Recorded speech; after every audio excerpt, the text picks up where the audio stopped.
Amid all these debates on immigration and multiculturalism, we had an idea. Let's visit the most diverse place in America and see what it's like. Well, that place is Jackson Heights. We are from Turkey. I'm Bangladeshi. Colombia. I am a Palestinian. Jackson Heights in Queens isn't just the most diverse neighborhood in the U.S., but arguably in the world. To understand immigration in modern America, you need to understand Jackson Heights.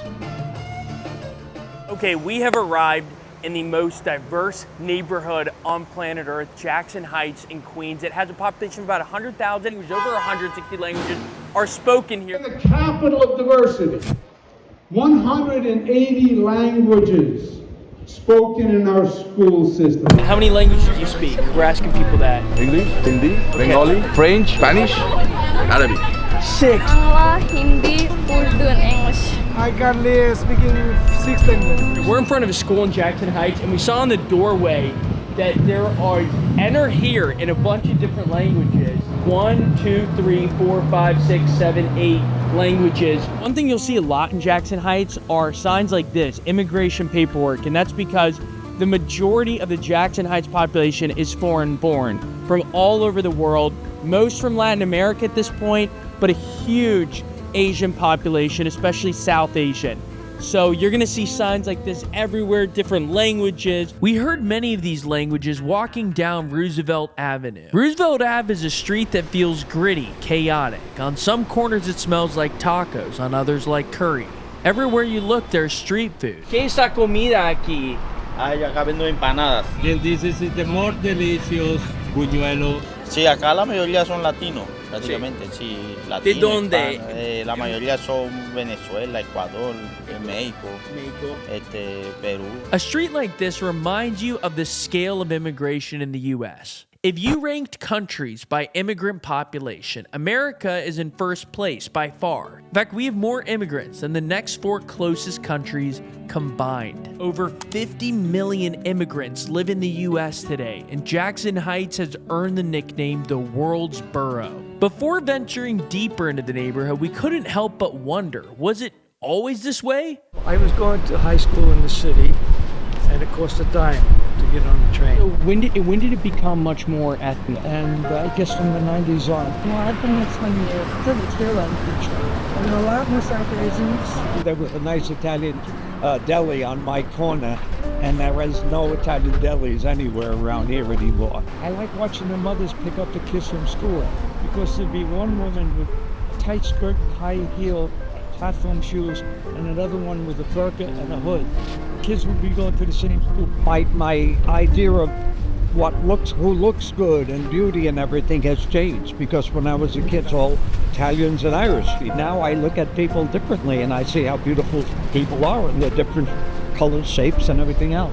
I want to tell you about one of the most important acts you've never heard of that created Jackson Heights. It's called the Immigration and Nationality Act. It was signed into law in 1965, and what it did was it got rid of the former quota system.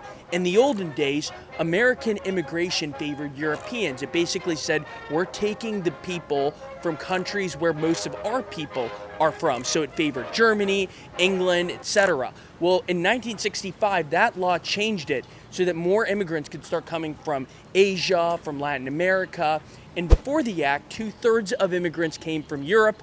After the act today, about 10%, half are from Latin America, and about 30% are from Asia. So it totally changed America, and it created Jackson Heights, which used to be a middle class and white neighborhood.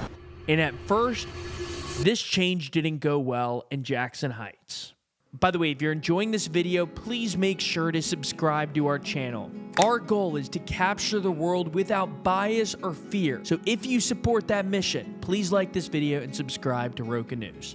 back to Jackson Heights. In the 1970s, the Cali and Medellin cartels from Colombia set up their U.S. cocaine operations in Jackson Heights. In 1978 alone, 27 murders were tied to the Colombian cartels, and Jackson Heights became one of the city's most violent neighborhoods. The DEA estimates that 90% of money laundering in New York City took place in Jackson Heights. Then, after a cartel member shot a cop in 1988, the city cleaned up the neighborhood. And since then, crime has slowed, though some organized migrant crime has continued, like with the prostitution rings that have existed on Roosevelt Ave the last few years. Police raided at least half a dozen storefronts in the Jackson Heights neighborhood, all of them allegedly promoting prostitution. But when we visited, it all seemed safe and familial, especially Little Bangladesh. That's my first time.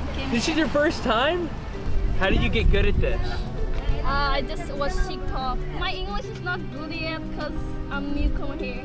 Your English sounds great. Wait, how long have you been here? Like 1 year and like 9 months stuff, something. I would have assumed you were born here. No. So you were born in Bangladesh? Yeah. Why did you all come here? I came to make money. What do you want to be when you grow up? Architecture engineer. Architecture engineer? Mm-hmm. Very good answer. What makes you want to do that? Because I love like math, physics, and like some drawing stuff. Yeah, I like the sports. On Which the one do you basketball like? team. Basketball? You're on the basketball team? Yeah. Nice. Basketball and dancing. Who's your favorite U.S. celebrity?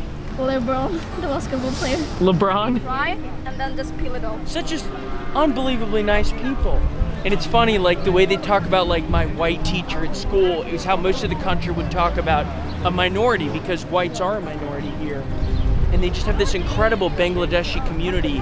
For those of you who don't know much about Bangladesh, I think it has about 150 million people, half the size of the US. It's geographically the size of like Iowa. So many have moved here over the years for more economic opportunity.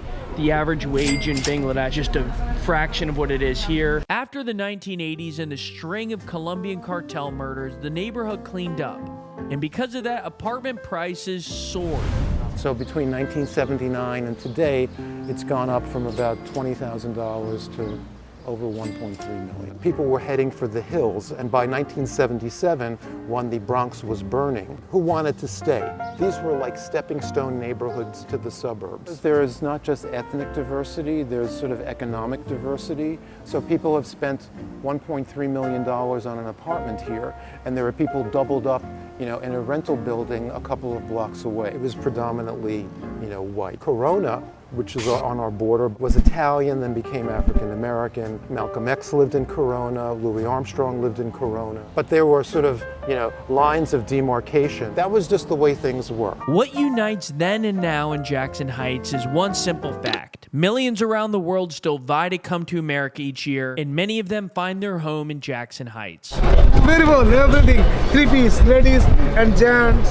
We departed Queens in the late evening, the henna still drying on my hand and a newfound sense of appreciation for living in America brewing in my heart. Because regardless of your views of multiculturalism, it's a privilege to be born in America. Don't believe that? Ask the people of Jackson Heights. Because, I live in America for almost 48 years. I feel more American than anything else because I die for America because we eat from here. I feel like I'm at home. I don't feel like to go back because I feel like this is my home now. In our country, if you have money, you do have a good life. But here, everybody is same. Doesn't matter who have more money, who have less money. I visit a lot of countries. To be honest with you, this is the best. I miss India, but I love US. Yeah. I love US. Thank you for watching this mini doc, and please make sure to subscribe to RocaNews for more videos like this.